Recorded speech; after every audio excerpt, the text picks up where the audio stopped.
Students, maths master corner में खुशामदीद। आज हम स्टार्ट करेंगे चैप्टर नंबर 6 जो कि आपका फंक्शंस एंड ग्राफ्स है।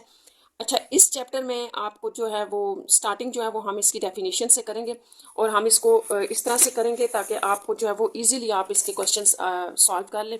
तो जो डेफिनेशंस जो चीज़ मैं आपको यहाँ बता रही हूँ, आपने वही आगे फंक्शन, इनटू, ऑन टू याद रखना है। उनकी टाइप्स में यही चीज़ें आपने लिखनी है। तो सबसे पहले मैंने यहाँ स्टार्ट सेट से लिया है ताकि आपको पता हो कि सेट्स क्या होता है। इसको थोड़ा रिकॉल कर लेते हैं। देखिए, आपके पास सेट इस तरह से लिखे जाते हैं, ठीक है। हम इन ब्रैकेट्स के अंदर कोमास के साथ सेट्स को लिखते हैं। मैंने एक एग्जाम्पल यहाँ लिखी है। ये आपके पास सेट्स होते हैं। और बाइनरी रिलेशन आपके पास क्या होता है, ये आपने याद रखना है। जब भी आपके पास दो सेट्स होंगे, आप इनकी क्रॉस प्रोडक्ट लेते हैं। और क्रॉस प्रोडक्ट आप कैसे लेते हैं, आप ऑर्डर पेयर में लिख रहे होते हैं। देखिए, ये जो आपके पास सेट्स है ना, यहाँ पर आपके पास एलिमेंट सिंगल एलिमेंट्स आ रहे हैं। और ये जो आपके पास, ये भी एक सेट होगा, ठीक है। ये भी सेट है। लेट्स सपोज इसको हम सी से रिप्रेजेंट करते हैं, तो ये हमारा एक सी सेट होगा। ये फर्क सिर्फ ये होगा कि ए के अंदर आपके पास इस तरह से एलिमेंट्स हैं, सिंगल एलिमेंट्स हैं, और सी सेट ऐसा होगा जिसके अंदर ऑर्डर पेयर में होंगे। देखिए, ए क्रॉस बी है ना, तो यहाँ पर आपने एक अगर फर्स्ट पोजीशन पे है तो इसका फर्स्ट एलिमेंट यहाँ आएगा फर्स्ट पोजीशन पे, और सेकंड पोजीशन पे इसका एलिमेंट आ जाएगा। यानी कि ए को आपने पहले इसके जितने भी एलिमेंट्स हैं उनके साथ लिखना है। अब इसके अंदर तो एक ही एलिमेंट था तो हमने लिख दिया। फिर इसके सेकंड एलिमेंट को आपने पिक करना है और इसके साथ लिखना है। तो ये आपने ऑर्डर पेयर में सी सेट को बना लिया है। तो सी सेट के अंदर आपके पास ऐसे एलिमेंट्स हैं जो ऑर्डर पेयर में, और आपको पता है कि ये एक्स वाई प्लेन में बेसिकली आपको शो हो रहे होते हैं, ठीक है। जैसे ये एक्स प्लेन है, ये वाई प्लेन है, तो ये पॉइंट आपको ऐसे शो होता है। ये आपको पता होगा कि यहाँ अगर हम इस पॉइंट को शो करना चाहते हैं, फर्स्ट करें हमारे पास एक ऑर्डर पेयर है जो कि 1 और 2 था, ठीक है। तो इसका मतलब है एक्स के ऊपर हमने 1 वैल्यू ले ली और यहाँ पर फर्स्ट कर ले इसकी 2 वैल्यू थी, तो वाई के ऊपर हमने 2 ले लिया। तो ये पॉइंट आपको यहाँ से, तो ऑर्डर पेयर आपको इस जो है वो एक्स वाई प्लेन के ऊपर शो करना होता है, या इसमें से एक पॉइंट होता है, ठीक है।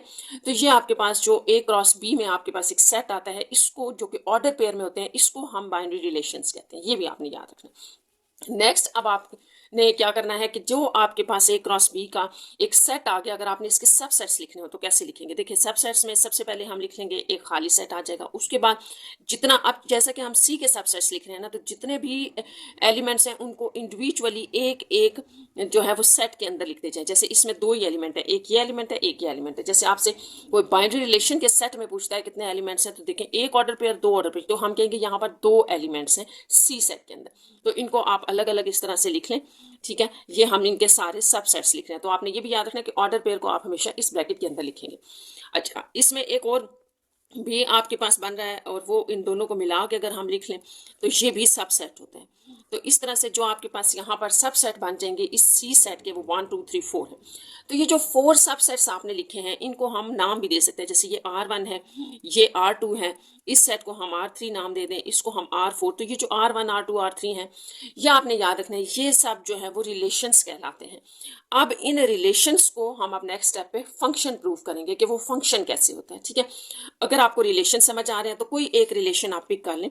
फॉर एग्जाम्पल हम कर लेते हैं R4 रिलेशन, ठीक है। अगर मैंने ये रिलेशन पिक किया R4, आप कोई भी ले सकते हैं, तो इसको फंक्शन प्रूफ करना है, ठीक है। तो सबसे पहले तो आपने ये याद रखना है कि फिर जैसे आप कह रहे हैं ना कि फंक्शन क्या होता है, तो फंक्शन आपने याद रखना है कि ये एक मैपिंग को कहते हैं, ठीक है। एक रिलेशन है, एक मैपिंग है एक सेट से दूसरे सेट के अंदर, जी, और वो हमेशा ए क्रॉस बी में होगा, ठीक है। जैसे R4 हमने यहाँ पर ले लिया, ये यहाँ से यूं करके आपके पास एक फंक्शन है जो कि हमने R4 सेट को प्रूव कर रहे हैं। इसमें अब ये है कि आपके पास यहाँ जो ऑर्डर पेयर है उनको मैपिंग की फॉर्म में शो करते हैं। तो ए किसके ऊपर मैप हो रहा है, 2 के ऊपर, तो हमने ए को 2 के ऊपर मैप कर दिया। यहाँ हमें पता चला था कि बी भी 2 पे मैप हो रहा है, तो यहाँ हमने बी को 2 के ऊपर मैप कर दिया। यह हो गया, ठीक है।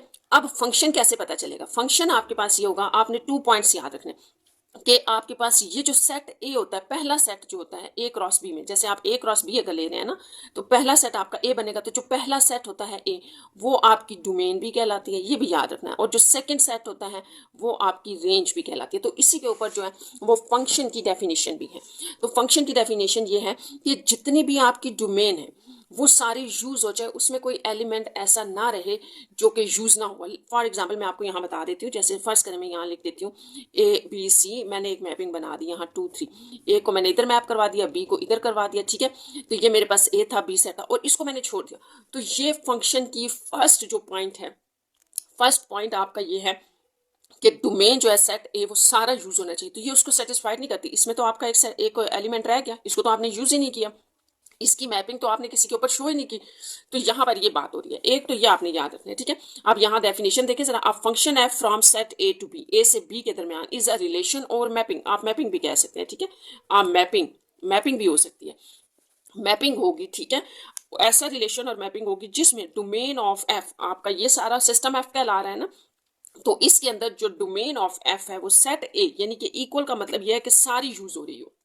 इसको मैंने आपको यहाँ दूसरी एग्जांपल से भी समझाया, जैसे अगर मैं यहाँ लिखूँ डोमेन, ठीक है, domain of f is equal to set A not equal to set A, ठीक है, क्योंकि सेट ए के इक्वल नहीं है, पूरा तो सेट ए यूज नहीं हुआ, इसलिए इसका ये पहला पॉइंट आपने याद रखना है कि डोमेन जो भी होगी आपकी, जो भी फर्स्ट सेट होगा वो सारा यूज होना चाहिए। तो पहला पॉइंट तो ये हो गया हमारे पास फंक्शन की डेफिनेशन का। अच्छा, दूसरा पॉइंट ये है कि no repetition in first element of the order pair of f. तो यहाँ से जितने भी ऑर्डर पेयर से आपने ये मैपिंग बनाई हुई है, इसमें फर्स्ट एलिमेंट के नंबर रिपीट नहीं होने चाहिए। अगर अभी आप इस मैपिंग के अंदर देखें स्टूडेंट्स, तो आपका 2 रिपीट हो रहा है। कैसे 2 रिपीट हो रहा है?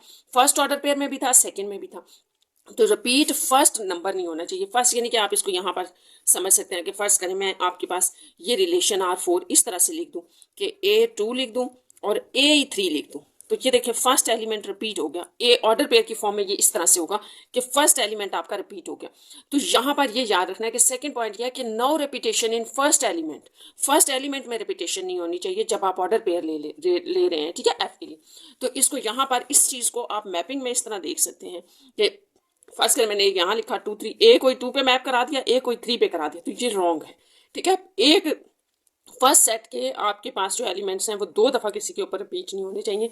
तो ये 2 पॉइंट्स स्टूडेंट्स अगर आप याद रखेंगे तो आपका कोई भी रिलेशन, जो कोई भी आप फंक्शन ले रहे हैं, कोई भी रिलेशन ले रहे हैं, वो फंक्शन प्रूफ हो जाएगा। तो कोई भी ऐसा रिलेशन या फंक्शन जिसके अंदर ये दोनों में से कोई एक पॉइंट सेटिस्फाइड ना हो, उसको आप फंक्शन नहीं कहेंगे। तो ये 2 बातें आपने हर किसी में याद रखनी है। तो ये नेक्स्ट हम क्वेश्चंस में भी देखेंगे कि किस तरह से हमारे पास अगर कुछ फंक्शन रिलेशंस दिए गए हैं तो उन्हें हम फंक्शन कैसे प्रूव करेंगे। नेक्स्ट आपके पास जो टॉपिक है वो डोमेन ऑफ द फंक्शन है। तो आप इसको a set containing first element of each order pair, अब ये ऑर्डर पेयर की ही बात हो रही है। जैसे आपने ये एक रिलेशन लिया फॉर एग्जाम्पल, वो ये ऑर्डर पेयर था, इसमें आपने अगर डोमेन बतानी है तो सिर्फ फर्स्ट एलिमेंट्स पिक कर लें, फर्स्ट एलिमेंट्स पिक कर लें, वो डोमेन है इसकी, ठीक है। डोमेन आपके पास आर की ये आ जाएगी, ठीक है, यहाँ एफ नहीं है, आर है, आर की डोमेन ये आ जाएगी। इसी तरह रेंज है, तो इसकी डेफिनेशन में भी यही लिखा हुआ है कि set containing first element of each order pair, her order pair के फर्स्ट एलिमेंट को कलेक्ट कर लें। तो अब रेंज क्या हुई? रेंज भी आप देख लें, set of containing second element of each order pair, her order pair में से सेकेंड एलिमेंट्स को आप पिक कर लें, इस तरह से सेट की फॉर्म में लिखते हैं, तो वो रेंज ऑफ एफ आपके पास आ जाएगी, आर आ जाएगी, ठीक है। इस सेट की रेंज आपके पास 2 4 6 है, देखिए सेकेंड एलिमेंट 2 4 6 है। तो ये हो गया। नेक्स्ट हमारे पास टाइप्स ऑफ द फंक्शन है, और टाइप्स ऑफ द फंक्शन में ये है कि सबसे पहले तो आपने टाइप्स ऑफ द फंक्शन में ये याद रखना है कि अगर आप किसी भी मैपिंग के ऊपर या रिलेशन के ऊपर टाइप्स चेक करना चाह रहे हैं कि कौन सी टाइप्स हैं, तो इसका मतलब है कि वो फंक्शन तो ऑलरेडी है, फंक्शन है, वो 2 फंक्शन के पॉइंट्स को सेटिस्फाइड कर रहे हैं। तो यहाँ पर आप वो 2 पॉइंट्स लगा सकते हैं, जैसे फर्स्ट एलिमेंट कहीं पर भी रिपीट नहीं हुआ और देखिए सेट ए के तमाम एलिमेंट्स यूज हो गए हैं, तो ये फंक्शन तो है। तो इनटू के लिए मैंने सबसे सिंपल तरीन चीज़ लिखी है, आपने याद रखनी है कि ऐसा फंक्शन जिसमें पूरे का पूरा सेट भी यूज ना हो, उसके कुछ एलिमेंट्स रह जाएं, एक या उससे ज़्यादा, जिन पर कोई भी किसी भी किस्म की मैपिंग ना हो, तो ऐसे सेट को, ऐसे जो मैपिंग होती है उसको हम इनटू फंक्शन कहते हैं। इसको आपने इससे याद रखना है कि जो रेंज है, जैसे कि मैंने आपको बताया ना सेट बी की बात हो रही है, सेकंड सेट की, और ये मैंने आपको बताया था ये रेंज कहलाता है और ये आपके पास डोमेन होता है।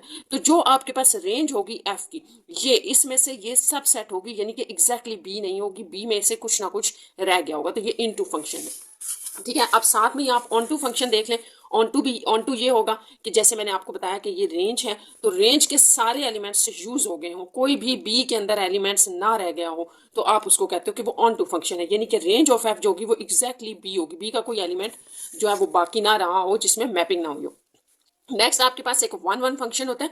तो 1 1 फंक्शन का मतलब ये होता है कि आपके पास जो भी सेट ए में या जो पहला सेट है और सेट बी में जब भी मैपिंग यहाँ से वहाँ हो रही हो, तो यहाँ पर एक अलग नंबर लिया जाए, मैपिंग अलग नंबर पे हो, सेम नंबर पर मैपिंग नहीं होनी चाहिए।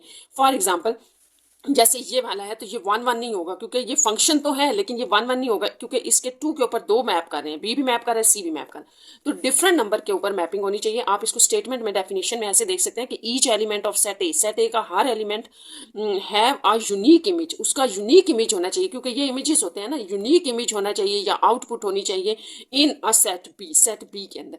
ए अगर 2 पे मैप हो रहा है तो कोई भी और एलिमेंट 2 के ऊपर मैप ना हो, बी अगर 1 पे मैप हो रहा है तो कोई एलिमेंट भी 1 के ऊपर अगेन मैप ना हो, और सी जो है वो 4 पे मैप हो रहा है तो 4 भी यूज हो गया है, 4 के ऊपर कोई मैप ना हो। तो बेशक इसमें 1 या 2 नंबर रह जाए, इससे फर्क नहीं पड़ता। चाहे आप इसकी एग्जाम्पल यूं ले लें कि मैं इसको यूं लिख लूं, ये भी 1 1 है, ये भी 1 1 है, इधर से भी कोई एलिमेंट नहीं रह गया, इधर से भी नहीं रह गया, ये 1 1 है। तो मेन आपके पास जो 1 1 की डेफिनेशन है जो आप क्वेश्चंस में भी यूज करेंगे वो ये आपने याद रखनी है कि हर एलिमेंट सेट ए का अपना एक यूनिक इमेज रखता है इन सेट बी। तो बस अगर ये सेंस आपको याद रहेंगे तो यही हम 1 1 की डेफिनेशन में भी लिख देंगे। अब आपके पास इंजेक्टिव फंक्शन क्या होता है, तो ये सारी हम फंक्शन की टाइप्स देख रहे थे। इंजेक्टिव फंक्शन ऐसे फंक्शन को कहते हैं, देखिए एक फंक्शन ऐसा भी तो हो सकता है ना जो इंटू भी और 1 1 भी, तो ऐसे फंक्शन को आप इंजेक्टिव कहते हैं। जैसे अभी हमने एक देखा 1 1 में, तो ये फंक्शन आपका 1 1 भी है और इनटू भी। आपको याद है इनटू क्यों, कि इसमें पूरा का पूरा सेट भी यूज नहीं हो रहा। तो अगर याद रखने के पॉइंट ऑफ व्यू से स्टूडेंट्स देखें तो ये देखें इंजेक्टिव फंक्शन है तो इनटू से याद रखें कि यहाँ पर भी इन आ रहे हैं यहाँ, तो इंजेक्टिव फंक्शन में इनटू और 1 1 होगा, जैसे कि बाइजेक्टिव और इंजेक्टिव में दोनों में 1 1 तो जरूरी है, ठीक है, दोनों में 1 1 जरूरी है। तो इंजेक्टिव में होगा इनटू और 1 1 और बाइजेक्टिव में होगा ऑन टू और 1 1। तो ये डेफिनेशन अगर आपको समझ आ गई तो हम अब एक्सरसाइज पे चलते हैं और वहां पर हम यही चीजें सारी जो है वो यूज करेंगे। आपकी एक्सरसाइज 6.1 है और इसका क्वेश्चन नंबर 1 है, इफ ए एंड बी, आपको 2 सेट्स दिए गए हैं, which of the following relations are function from A to B. तो आपने ये बताना है कि कौन से रिलेशंस जो आपको दिए गए हैं ये फंक्शन है और ए से बी के दरमियान मैपिंग है। तो अगर ए से बी हो रही है, ठीक है, आप फंक्शन को ऐसे लिखते हैं, फंक्शन है आपके पास mapping from A to B. ये इसको लिखने का एक तरीका है कि फंक्शन है आपके पास एक ऐसी मैपिंग जो ए से बी है। यहाँ पर जैसे कि ए से टू बी दिया था तो हमने इसको ए टू बी कर दिया। अब आपने याद रखना है कि ये आपका फर्स्ट सेट है ए, और फर्स्ट सेट के बारे में हमने 2 बातें की थी। एक तो ये कि यहाँ पर जो आपके पास डोमेन होगी, यानी कि जो ए सेट है वो पूरे का पूरा यूज होना चाहिए, और दूसरी बात ये थी कि नो रिपीटेशन, कोई भी जो है वो रिपीटेशन नहीं होनी, रिपीटेशन ऑफ फर्स्ट एलिमेंट या फर्स्ट सेट, सॉरी लिखना था first elements of the set, first set elements. तो अब आप देखें कि हमने इसके अकॉर्डिंग इन रिलेशंस को चेक करना है। तो फर्स्ट मैंने आपको जैसे बताया कि आपका फर्स्ट सेट सारा यूज होना चाहिए। तो फर्स्ट सेट में 2 4 6 है, तो देखें 2 4 6 8, यानी कि पूरा सेट ए आपके पास यूज हो गया, ठीक है। दूसरा ये कि आपने ये देखना है कि कहीं 2 दफ़ा आपके पास 2 या 6 या 8 या 4 कहीं 2 दफ़ा सेट में तो कि फर्स्ट एलिमेंट में रिपीट तो नहीं हुआ, तो यहाँ पर हमारे पास अलग अलग ही है। तो ये आपके पास एक फंक्शन, यहाँ आ जाए, यहाँ पर भी 2 6 8, ये देखिए ये आपके पास दोनों कंडीशन सेटिस्फाई नहीं कर रहा। एक तो इसमें 4 यूज ही नहीं हुआ, ठीक है, फर्स्ट एलिमेंट में ऑर्डर पेयर के अंदर फर्स्ट जो एलिमेंट है वो 4 है ही नहीं आपके पास। दूसरा ये 6 देखें 2 दफ़ा रिपीट भी हो गया, दूसरी बात भी जो है वो प्रूव नहीं हुई, तो ये है नॉट अ फंक्शन। और ये जो है आपके पास इसमें भी आपके पास 2 6 8, यानी कि ये 4 यूज ही नहीं हुआ, तो ये भी नॉट अ फंक्शन। ये देखें 2 4 6 8, फर्स्ट एलिमेंट जो है वो सारे ए के यूज हो गया और रिपीट भी नहीं हुआ, दिस इज अ फंक्शन। तो बस आपने ये थोड़ा सा इसमें बताना था। नेक्स्ट क्वेश्चन नंबर 2 देखें, identify the function from the following diagram, also right there types. तो इनमें ये जो आपको मैपिंग दी गई है, यहाँ पर आपने याद रखना है स्टूडेंट्स, आपको जो रिलेशंस दिए गए हैं इनके बारे में पूछा गया है कि ये फंक्शन है कि नहीं है। ये ऑर्डर पेयर के फॉर्म में थे, ठीक है, सेट की फॉर्म में थे आपके पास। तो चेक आपने वही 2 पॉइंट्स करने। यहाँ पर आपको ये वाले सेट्स जो हैं वो मैपिंग की फॉर्म में दे दिए गए हैं कि मैपिंग दी है। देखिए इसमें से आपके ये वाले सेट्स बना सकते हैं इजीली। अगर यूं करें तो 2 और 3 ऑर्डर पेयर बन रहा है, इसी तरह कोमा 3 और 5 और फिर 5 और 1, तो ये आपके पास उसी तरह के रिलेशंस बन जाएंगे। खैर आपने यहाँ रिलेशंस तो नहीं बनाने, आपने ये बताना है कि ये फंक्शन है कि नहीं है, और अगर कोई फंक्शन है तो फिर कौन सी टाइप है। तो सबसे पहले तो हम यहाँ पर सिर्फ ये देखते हैं कि फंक्शन कौन कौन से। तो यहाँ पर देखें आपका सेट ए यूज हो गया और रिपीट भी नहीं हो रहा, तो ये फंक्शन है। यहाँ पर आप देखें ये रिपीट, सॉरी ये यूज़ नहीं हुआ, तो ये नॉट अ फंक्शन। और ये आपके पास जो है वो यूज़ भी हो गए हैं और कोई भी फर्स्ट सेट का जो एलिमेंट है वो रिपीट नहीं हुआ, तो ये भी फंक्शन है।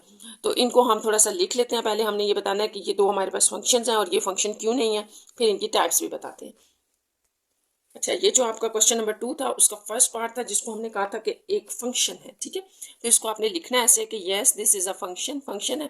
अब आपने कैसे 7 रीजन भी बतानी है कि डोमेन ऑफ एफ जो है वो सेट ए है, पूरा का पूरा सेट ए यूज हो गया। और दूसरा ये कि no repetition of the element of set A, set A के एलिमेंट्स की कोई रिपीटेशन भी नहीं हो रही। तो यहाँ तक तो ये फंक्शन हो गया। साथ आपने टाइप भी बतानी थी, तो टाइप इसकी बाइजेक्टिव है क्योंकि आपके पास जो रेंज ऑफ एफ है वो पूरे का पूरा सेट बी है, ठीक है। यहाँ आप देख सकते हैं कि जो आपके पास रेंज है वो पूरी यूज हो रही है, 1 2 3 कोई भी एलिमेंट बाकी नहीं रह गया। तो इसका मतलब है कि जब भी हमारे पास रेंज पूरी सेट यूज हो जाए बी, तो वो ऑन टू फंक्शन होता है।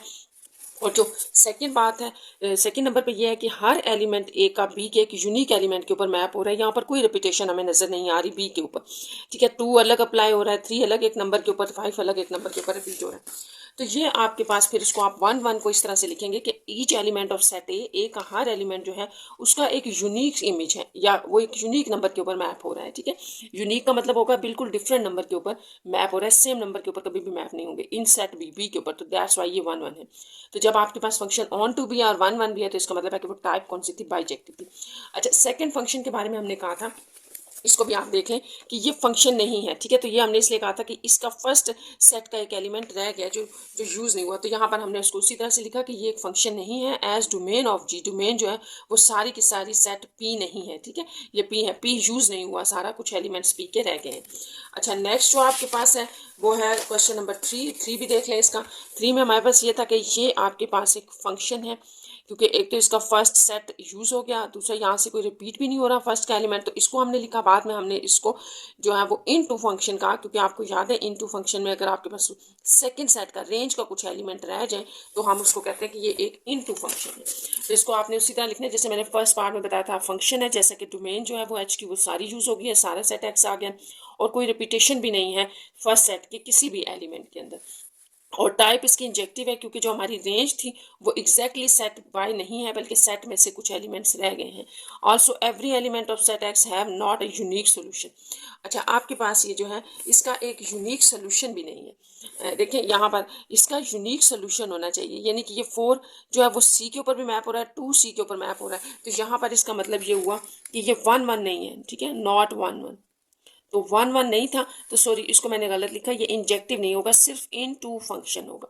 ये आपके पास सिर्फ एक इन टू फंक्शन है क्योंकि वो सिर्फ इन टू की डेफिनेशन को सेटिस्फाइड कर रहा है, 1 1 की डेफिनेशन को सेटिस्फाइड नहीं कर रहा, इसलिए ये इंजेक्टिव नहीं बल्कि इन टू फंक्शन होगा। नेक्स्ट हमारे पास क्वेश्चन नंबर 3 है। ये आसान से स्टूडेंट्स देखिए, आपको एफ ऑफ एक्स एक फंक्शन दिया गया है, इवैल्यूएट द फॉलोइंग। तो ये पॉइंट्स आपने इसके अंदर फाइंड आउट करने हैं। डिफरेंट पार्ट्स दिए हुए हैं, यानी कि एफ ऑफ 2 निकालना है। तो एफ ऑफ 2 देखें, आपने स्टूडेंट्स याद रखना है ये एफ ऑफ एक्स है। तो एफ ऑफ 2 का मतलब है कि यहाँ पर आपने एक्स की जगह 2 रिप्लेस कर दी। तो अपने फंक्शन में एक्स की जगह 2 रिप्लेस करें, उसकी सिंप्लीफिकेशन करें और आंसर बता दें। यहाँ आपने एक्स की जगह -1 लगाना है, यहाँ आपने एक्स की जगह 2/3 और यहाँ t+1 लगाना है। लेकिन फंक्शन जो है वो आपका एक ही यूज होगा। तो इसको स्टार्ट करते हैं। देखें क्वेश्चन नंबर 3 में आपके पास एफ ऑफ एक्स दिया गया है। अच्छा, अब आपने इसका एफ ऑफ फर्स्ट पार्ट निकालते हैं, एफ ऑफ 2 फाइंड आउट करना है। तो मैंने जैसे आपको बताया आपने एक्स की जगह 2 रखना है यहाँ पर। तो एफ ऑफ 2 यानी कि आप इस फंक्शन के अंदर डाल रहे हैं, तो एक्स की जगह हम 2 डालते जा रहे हैं, -1/2 × 2 + 3। तो अब ये बहुत आसान हो गया, 2 का स्क्वायर 4 हो जाएगा, ठीक है। ये कैंसिल, -1 + 3, 4 और 3 7, 7 - 1 6। तो बस ये आपका आंसर है। ये इतना सा आपने इसको फाइंड आउट करना था। इसका सेकंड पार्ट लिख लेते हैं। ये आपके पास फंक्शन है, ठीक है, गिवन, और ये आपने अब फाइंड आउट करना है। तो एफ की यहाँ एक्स की जगह हम -1 डाल रहे हैं। अब हमने अपने फंक्शन के अंदर वही फंक्शन लिखा है, सिर्फ एक्स की जगह माइनस डाल के इसको सॉल्व करें। तो -1 है, ऊपर इवन पावर है, 1 हो जाएगा। यहाँ पर माइनस +1/2 + 3 हो जाएगा। ये 3 और 1 4 लिख लें, +1/2। तो ये तो आपको पता है कैसे सॉल्व करना है, एलसीएम लेना पड़ेगा। यानी कि यहाँ पर इनका डिनोमिनेटर सेम करने के लिए ऊपर नीचे मल्टीप्लाई हमने 2 से किया, डिनोमिनेटर सेम हो गया, 2 4 2 8 + 1 आ जाएगा, यानी कि 9/2। तो एफ ऑफ -1 = 9/2, ये आपका आंसर होगा। थर्ड पार्ट है इसका, फंक्शन आप अगेन लिख लें। फंक्शन आपका वही चल रहा है, x² -1/2 x + 3। और अब आपने निकालना है 2/3, ये निकालना है। तो इसका मतलब है कि x की जगह हम 2/3 पुट कर दें। तो यहाँ f ऑफ 2/3 आपके पास होगा 2/3 का स्क्वायर -1/2 2/3 + 3। तो इसको हम करेंगे सिंप्लीफाई, ये 2 कैंसिल, यहाँ पर आपके पास स्क्वायर दोनों के ऊपर अप्लाई होगा, ठीक है। तो 4/9 माइनस 1/3, या 1/3 रह गया था, +3। अब आपके पास ये दोनों फ्रैक्शंस में है ना, तो इनका एलसीएम ले लेते हैं। तो इसमें डिनोमिनेटर सेम करना पड़ेगा। तो ये 9 है, इसको भी 9 बना दें, यहाँ 3 से ऊपर नीचे मल्टीप्लाई कर दें, तो आपका ये डिनोमिनेटर सेम हो गया, ठीक है। अब इन दोनों का एलसीएम आपके पास 9 बनेगा, 4 - 3 +3, यह आ जाएगा आपके पास 1/9 +3। अब आपने इसको भी इसी तरह से करना है, डिनोमिनेटर सेम करने के लिए 9 से मल्टीप्लाई डिवाइड किया, तो आपके पास 1/9 प्लस 27/9 आ जाएगा। तो इसको आप 9 और 27 + 1 28 लिख लें। तो ये आपके पास f(2/3) का आंसर है। ये आपके क्वेश्चन का 4 पार्ट है, ठीक है। ये फंक्शन था और अब आपने x की जगह हमने t+1 लगाना है, ठीक है। अब t+1 लगाना है, तो यहाँ पर इसको पुट करते हैं अपने फंक्शन में। तो x की जगह हम t+1 लगा रहे हैं। आपने बड़े एहतियात से इसको करना है, क्योंकि अब ये t+1 पूरा लिखना पड़ेगा। x² हो जाएगा -1/2 t+1 +3। तो इसको बस आप थोड़ा सिंप्लीफाई कर दें। ये आपके पास a + b का होल स्क्वायर ओपन हो रहा है, a² + b² + 2a और b। यहाँ पर आपके पास इसको आप अंदर अप्लाई कर दें, -1 इसको आप t/2 भी कह सकते हैं, दोनों मल्टीप्लाई हो रहे हैं ना, t/2 माइनस, और ये भी -1/2 + 3 यूँ आ जाएगा, ठीक है। अब नेक्स्ट आपके पास है t², थोड़ी सी सिंप्लीफिकेशन कर देते हैं, +2t -t/2 -1/2 + 3। तो यहाँ पर अरेंज करने से पहले देखिए, ये भी t है, ये भी t, तो ये दोनों तो आपस में सॉल्व हो जाएंगे, सेम ही तो सॉल्व होते हैं, ठीक है। आप इसको यूं भी कर सकते हैं, +t कॉमन ले लें अगर, तो अंदर 2 - 1/2 रह जाएगा, तो इनको सॉल्व कर लेंगे। और यहाँ पर आप थोड़ा सा इसको +3 मैंने पहले लिख दिया, -1/2, यहाँ सिर्फ मैंने अरेंजमेंट चेंज किया और कुछ नहीं। इसको भी सॉल्व कर लें, इसको भी, और इन दोनों को आपने सॉल्व करना है बाय एलसीएम, ठीक है। इसको देखिए कैसे आप करते हैं। तो डिनोमिनेटर सेम करने के लिए 2 से मल्टीप्लाई डिवाइड 2, 4 - 1 3/2। तो अब मैं इसको डायरेक्ट लिख रही हूँ, मैंने सॉल्व कर दिया। साइड पे आपको बता दिया टी भी आ जाएगा साथ, 3/2। इसका आंसर 3/2 था, 7t। और ये जो आप करेंगे 3 - 2, यहाँ पर भी आपने डिनोमिनेटर सेम करना है। डिनोमिनेटर सेम करने के लिए यहाँ 2 से हमने मल्टीप्लाई डिवाइड कर लिया, और ये 3 × 2 = 6 - 1, तो ये 5/2 आ जाएगा, 5/2 ऐसे आ जाएगा, ठीक है। अब आप देखें t² पहले लिख लें, +3/2t, और ये +5/2 + 1, ये भी आपके पास और सॉल्व हो जाएगा, ठीक है।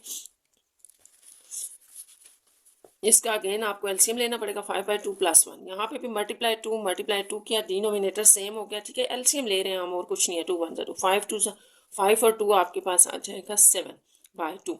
तो ये आपके पास आ रहे हैं 3/2t + 7/2। तो यहाँ पर आप यूँ कर सकते हैं कि अगर आप 1/2 कॉमन ले लें, बाहर ले लें, ठीक है। तो यहाँ पर तो 1/2 नहीं था, तो यहाँ 2 ऊपर मल्टीप्लाई होगा, तो बाकी सारों का 2 हमने बाहर ले लिया। इस तरह भी आप इसको कर सकते हैं, ये आपका आंसर होगा। और यहाँ तक छोड़ दें तो भी आपका आंसर ठीक है। मैंने बस यहाँ 1/2 को कॉमन लिया, यहाँ पर 1/2 नहीं था, जहाँ पर नहीं होता वो नंबर ऊपर मल्टीप्लाई हो जाता है, तो 2 यहाँ आ जाएगा। तो ये आपका आंसर होगा। हमारा क्वेश्चन नंबर 4 है। तो इसकी स्टेटमेंट देख लें, if x = set of prime factor of 6, ठीक है। तो हमने सेट x लिखना है जो कि प्राइम फैक्टर्स ऑफ 6 है। And y is the set of first 3 non negative integers, और सेट जो फर्स्ट 3 नॉन नेगेटिव इंटीजर्स होंगे। चेक वेदर द फंक्शन, अच्छा आपको एक फंक्शन भी दिया गया, इसको हम लिख लेंगे इज इंजेक्टिव और बाइजेक्टिव। तो आपने ये बताना है कि ये जो फंक्शन है ये इंजेक्टिव है या बाइजेक्टिव।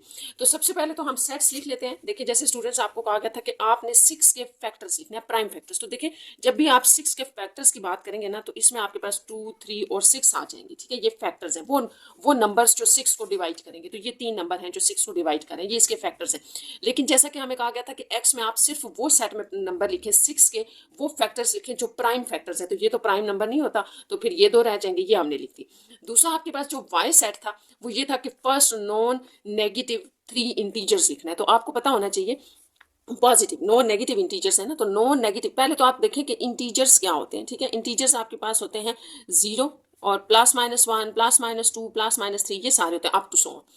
अब जब भी आपके पास नॉन नेगेटिव की बात की जाएगी, ठीक है, नॉन नेगेटिव का मतलब है कि 0 नंबर भी उसमें आएगा और बाकी पॉजिटिव नंबर ले ले। सिर्फ अगर पॉजिटिव इंटीजर्स की बात की जाए तो वो 1, 2, 3 होंगे, लेकिन जब आप नॉन नेगेटिव कहते हैं तो इसमें 0 भी इन्वॉल्व होता है। तो ये आपके पास 0, 1, 2 फर्स्ट 3 नॉन नेगेटिव इंटीजर्स आ गए। तो यहाँ जो आपको फंक्शन दिया गया वो लिख लेते हैं, ये था फ्रॉम x to y। यहाँ से पता चल जाएगा कि ये फंक्शन है, ये ऑर्डर पेयर में x और y में है, ठीक है। ऑर्डर पेयर हो गए, पहली वैल्यूज x की होंगी, दूसरी y की, क्योंकि ये x से y में है। अच्छा, उसके बाद आपसे कहा गया such that x minus y is equal to 1। तो ये मैं आपको समझा देती हूँ। सबसे पहली बात तो ये है कि आप ये समझ लें कि x y का मतलब है कि ऑर्डर पेयर। तो हम पहले इनके ऑर्डर पेयर निकाल लेते हैं, फिर हमें बात समझ आएगी कि क्या एक्चुअली हमसे रिक्वायर किया गया, रिक्वायरमेंट है हमारे पास। ठीक है, ये आप इस तरह से लिख लें। ये आपके पास हो गया, ये सॉरी ये नंबर्स थे, ऑर्डर पेयर नहीं थे, इस तरह से। और इसको आपने क्रॉस प्रोडक्ट ले ली 0 1 2। तो यहाँ पर हमने सिंपली जो है वो एलिमेंट्स लिखे हैं सेट एक्स के और वाई के। तो आपने करना क्या है, ऑर्डर पेयर फाइंड आउट करना है। तो ऑर्डर पेयर निकालते हैं, जैसे यहाँ का फर्स्ट एलिमेंट ले लें, उसको इन तीनों के साथ लिखना है। तो 2 0 2 1 और 2 2, यहाँ का फर्स्ट एलिमेंट हमने पिक करके तीनों के साथ लिखा। ये आपके पास क्रॉस है, एक एक्स क्रॉस वाई आ रहा है। तो 3 ले लें, अब ये वाला है जो है वो एलिमेंट ले लें फर्स्ट सेट का और इसको बाकियों के साथ लिख लें। तो 3 0, ये ऑर्डर पेयर बन रहे हैं। 3 1 और 3 2। तो ये all possible x cross y के अंदर जो ऑर्डर पेयर थे वो आ गए। तो यहाँ पर बेसिकली आपको एफ क्या कहा गया है कि ऐसे एक्स वाई ऐसे ऑर्डर पेयर पिक कर लें जिनमें आप एक्स में से वाई माइनस करें तो 1 आ रहे हो। तो वो आपने यहाँ से लेने, ऐसे ऑर्डर पेयर स्टूडेंट्स एफ के अंदर आ जाएंगे। ठीक है, एफ इज अ फंक्शन है ना एक्स टू वाई। तो ऐसे ऑर्डर पेयर अब हम यहाँ लिखने लगे हैं जिसमें जब भी आप एक्स में से वाई माइनस करें तो 1 आना चाहिए। अब आपने याद रखना है कि पहला एलिमेंट एक्स है, दूसरा वाई है। तो माइनस करें जरा 2 माइनस 0। तो देखिए पहला वाला 2 माइनस 0 तो आपको 2 दे देगा, ये नहीं आप ले सकते। नेक्स्ट आ जाए 2 माइनस 1, पहला एलिमेंट एक्स का है, दूसरा वाई का, यू याद रखना है। और ये रिलेशन सेटिस्फाइड करना चाहिए। किस ऑर्डर पेयर पे हो रहा है वो हम देखते हैं। अगर हमारे पास ये 2 और 1 वाला ऑर्डर पेयर हम ले रहे थे तो 2 माइनस 1 इक्वल टू 1 आ रहा है, इसका मतलब ये सेटिस्फाइड कर रहा है। इसको हम इस एफ सेट के अंदर लिख लेंगे। नेक्स्ट आप यहाँ आ जाए 2 माइनस 2 0 होगा, 3 माइनस 0 3 होगा, 3 माइनस 1 ये ऑर्डर पेयर भी नहीं होगा। ये देख लें 3 माइनस 2 तो ये 1 हो जाएगा। इसका मतलब है कि ये, तो हमारे पास जितने भी एक्स क्रॉस वाई में ऑर्डर पेयर थे उनमें से सिर्फ ये 2 ऑर्डर पेयर इस फंक्शन को सेटिस्फाइड करें, इस चीज को सेटिस्फाइड करें, इसलिए हमने इस सेट के अंदर ले लिया। तो ये यहाँ तक तो आपका ये हो गया कि आपने अभी तक क्वेश्चन को सिर्फ कंप्लीट किया है। अब जो यहाँ से नेक्स्ट जो चीज़ शुरू हो रही है वो ये है कि आपने बताना है कि ये फंक्शन बाइजेक्टिव है या इंजेक्टिव है। तो बाइजेक्टिव या इंजेक्टिव आपने कैसे चेक करना है, हम मैपिंग बना लेते हैं इसकी आप मैपिंग कैसे बनाएंगे। देखिए ये आपके पास था एक्स सेट के एलिमेंट, ये हैं वाई के एलिमेंट। अच्छा, अब आपने याद रखना है कि अगर आप एक्स और वाई सेट लिख रहे हैं ना तो ये एलिमेंट्स होंगे जो स्टार्ट में आपने एक्स और वाई सेट के लिए। तो एक्स हमारे पास 2 और 3 था तो वो यहाँ हम लिख लेते हैं 2 और 3, और वाई आपने लिया था 0 1 2। तो अब आप इसको चेक कर रहे हैं कि ये फंक्शन है कि नहीं। तो पहले मैपिंग बना लेते हैं। 2 1 के ऊपर मैप हो रहा है तो 2 1 के ऊपर मैप हो गया, और 3 2 के ऊपर मैप हो रहा है, ये यहाँ मैप हो गया। तो ये हमारे पास इसकी मैपिंग आ गई, यानी कि ये एफ हमारे पास आ गया। अब इसको देख के हमने बताना है कि फंक्शन इनटू है या इंजेक्टिव है या बाइजेक्टिव है। तो सबसे पहले तो आप देखें कि आपको याद है कि फंक्शन को 1 1 चेक कर लेते हैं, क्योंकि मैंने आपको बताया था कि जो भी इंजेक्टिव होगा, ठीक है, या आपका बाइजेक्टिव होगा, तो फंक्शन का 1 1 होना तो जरूरी है, दोनों में 1 1 होना। तो पहले 1 1 चेक कर लेते हैं। तो 1 1 ये फंक्शन है, आपको देख के नजर आ रहा है, क्योंकि 2 1 के ऊपर मैप हो रहा है, 3 2 के ऊपर, कोई भी यहाँ पे रिपीटेशन नहीं चल रही बी सेट या सेकंड सेट के ऊपर। तो बस आप यहाँ पर एक इसकी वो डेफिनेशन लिख देंगे जो मैंने आपको डेफिनेशन में बताई थी, बस वही लाइन्स आपने यहाँ लिखनी है कि every element of set X have a unique आपके पास इमेज है, ये image in set Y, so 1 1।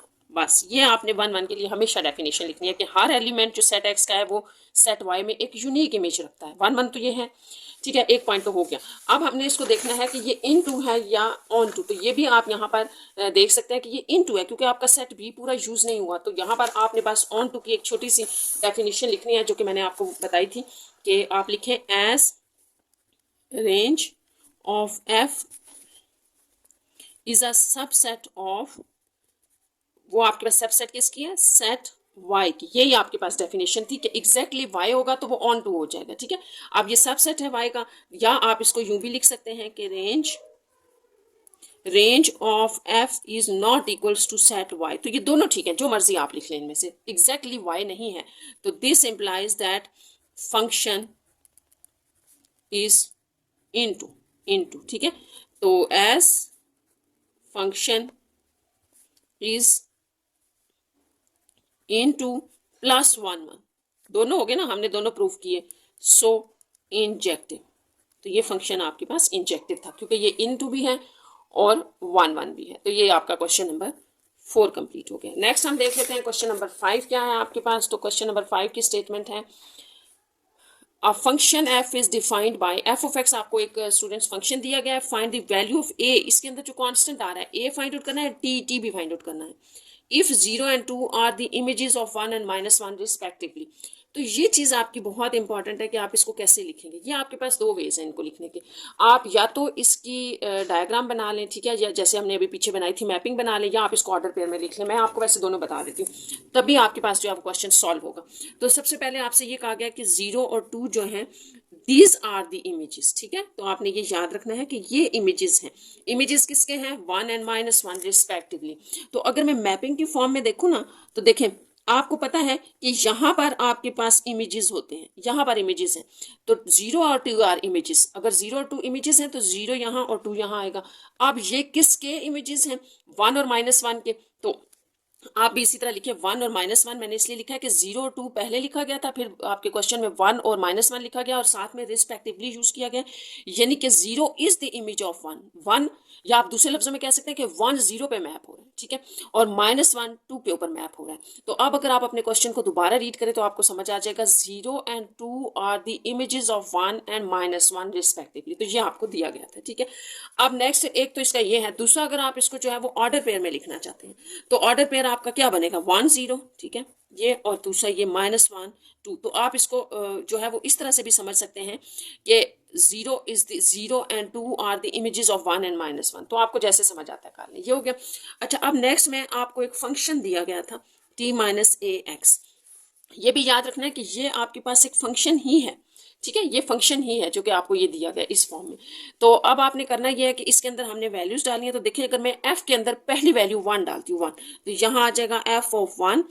मतलब आप x की जगह, अगर आपका ये जो है वो x सेट है और ये y है, y f of x ही होता है, ठीक है, ये भी याद रखना है। अगर आपने को पता है कि आपने 1 डाला है x की जगह, तो यहाँ पर 1 डालने से a इंटू 1 आ जाएगा, ठीक है। ये t - a कर लें। अब f of 1 क्या है? यानी कि जब भी आप अपने फंक्शन में 1 डालेंगे you will get the image as a 0। 0 आपके पास इमेज आ जाएगा क्योंकि 1 0 के ऊपर मैप हो रहा है, यानी कि f of x यहाँ पर 0 आ जाए।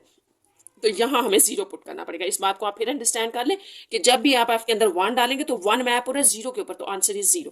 ये हो गया। अब आप दूसरा डालें f के अंदर, अगर आप -1 डालते हैं, यहाँ हमने पुट किया, ये याद रखना है, x की जगह हमने 1 पुट किया, और यहाँ हम पुट करें x की जगह -1। अपने फंक्शन के अंदर -1 डालें जरा, तो t - a इंटू -1, x की जगह हमने -1 डाल दी। तो यहाँ हमें क्या मैपिंग से समझ आ रहा है कि जब भी हम आपके अंदर -1 डालेंगे तो 2 आंसर आएगा।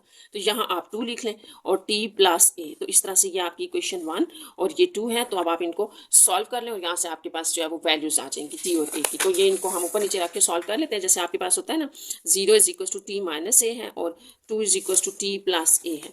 तो ये आप यहाँ पर सिंपल इनको ऐड करें तो ये दोनों कैंसिल हो रहेंगे, ऐड हो रहे हैं। तो ये 2 t जो है वो ये आपके पास 0 + 2 2 आ जाएगा। यहाँ से t आपके पास दोनों तरफ आप 2 से डिवाइड कर रहे हैं अगर, तो ये कैंसिल आउट हो जाएगा, ये भी कैंसिल हो गया, t आपके पास 1 आ गया। तो ये आपका इसका आंसर है। अच्छा, अब t आ गया है एज 1 आपके पास क्या थी, आपने ये ली हुई थी इक्वेशन। दोनों वैसे इक्वेशंस में से जिस मर्जी में आप t की वैल्यू डाल दें a आ जाएगा। तो यहाँ हम t की वैल्यू डालें 1 - a, तो a नेगेटिव है, इस तरफ लें पॉजिटिव हो जाएगा, a भी 1। तो इस तरह से आपका t भी 1 और a भी 1 आ गया। तो इस तरह यहाँ पर ये आपका क्वेश्चन नंबर 5 कंप्लीट हो गया। नेक्स्ट आपका लास्ट क्वेश्चन है इस एक्सरसाइज का, क्वेश्चन नंबर 6। आप function f is denoted by, एक फंक्शन दिस है, is bijective, justify your answer.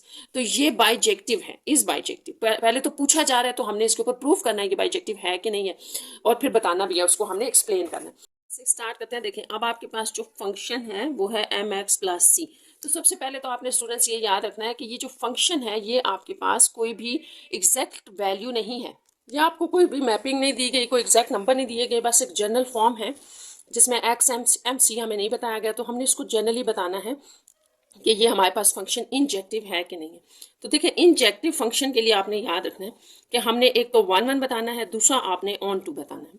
तो हम स्टार्ट करते हैं इसको फॉर 1 1 पहले बताते हैं कि ये फंक्शन 1 1 है कि नहीं है, चेक करते हैं इसको। तो देखें, सबसे पहले तो आप देखें आपका ये फंक्शन है। मैं आपको थोड़ा इसको एग्जांपल से समझा देती हूँ कि यहाँ अगर आप x की 1 वैल्यू डालते हैं, ठीक है, 1 वैल्यू डालें तो आपके पास m + c आ जाएगा, और अगर x की 2 वैल्यू डालें तो f of 2 आपके पास 2m + c आएगा। 3 वैल्यू ले लें x की, तो f of 3 = 3m + c होगा। तो ये इसी तरह चलता जाएगा। अगर आप देखें यहाँ स्टूडेंट्स, तो आप जो भी एक्स की वैल्यू ले रहे हैं एक डिफरेंट आपके पास वैल्यू आ रही है वाई में। वाई है ना, ये आपका जो होता है ये वाई होता है। इसी तरह एक्स 2 ले रहे हैं तो एक डिफरेंट वैल्यू आ रही है, 3 पे एक डिफरेंट वैल्यू आ रही है। तो कोई भी एक्स की वैल्यू ले लें, आपके पास इस तरफ एक डिफरेंट वैल्यू आएगी। दूसरा, आपने इस फंक्शन को यहाँ एक और चीज़ भी बतानी है कि if m is not equals to zero, m आपके पास जीरो नहीं है। अगर एम को जीरो डाल देना तो देखिए आपका फंक्शन जो है वो ये बन जाएगा। अगर आप एम को जीरो डाल दें तो यहाँ पर अब आप एक्स की जगह कोई वैल्यू भी ले लें, ठीक है, ऐसे करके, तो वो आपके पास हर दफ़ा सी आंसर आना शुरू हो जाएगा। ठीक है, तो ऐसे फंक्शन को हम कांस्टेंट फंक्शन कहते हैं क्योंकि वो फिक्स्ड हो गया, इसलिए आपके पास हर एक्स की वैल्यू के लिए डिफरेंट वाई की वैल्यू है। यहाँ मैं आपको इसकी स्टेटमेंट लिखने से पहले ये फंक्शन हमारे पास वन वन प्रूफ हो गया क्योंकि हर एक एक्स अपनी एक अलग वैल्यू दे रहा है। तो मैं यहाँ आपको बता देती हूँ कि फंक्शन सेम कैसे वैल्यू देता है। अगर आपके जहन में कोई क्वेश्चन है ना, तो फर्स्ट करें आपके पास ये फंक्शन था एक्स के, तो अब आप देखें स्टूडेंट्स, अगर मैं एक्स वन डालती हूँ तो भी ये वन देगा, और अगर एक्स माइनस वन डाले तो वन का स्क्वायर जो है वो माइनस वन को प्लस कर देगा, ये भी वन देगा। तो ये फंक्शन कभी भी आपके पास वन वन नहीं हो सकता। तो अब आपको उम्मीद है ये बात समझ आ गई होगी। ठीक है, तो इसको हम लिख लेते हैं। अब आपने याद रखना है जो मैंने आपको स्टेटमेंट बताई थी कि वन वन के लिए जो हमने स्टेटमेंट लिखनी है वही आपने यहाँ पर लिख देनी है। तो यहाँ हम कह सकते हैं कि एवरी वैल्यू, या एवरी वैल्यू लिख लें। ठीक है, पीछे हमने एलिमेंट यूज किया था, वैल्यू भी लिख सकते हैं। Every value of x, x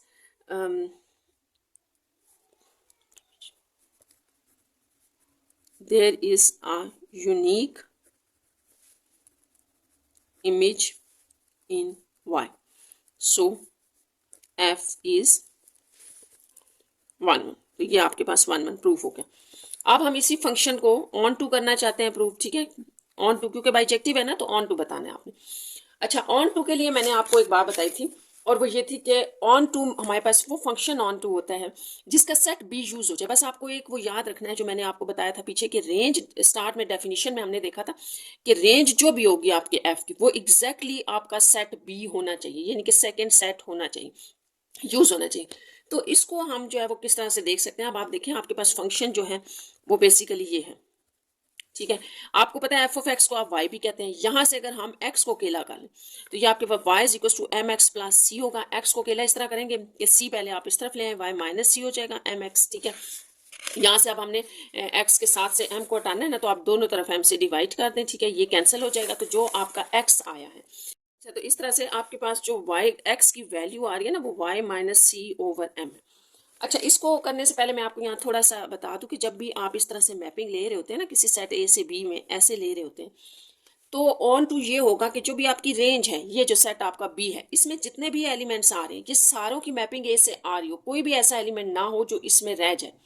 तो इसका मतलब यह है कि अगर मैं बी सेट में से कोई भी एलिमेंट लूँ, इसको सॉल्व करूँ, तो इसका पीछे ए में इमेज, या आप यूँ समझ लें कि ए में से उसका जो है वो रिजल्ट आ रहा हो, वो किसी ना किसी ए के एलिमेंट का इमेज होना चाहिए।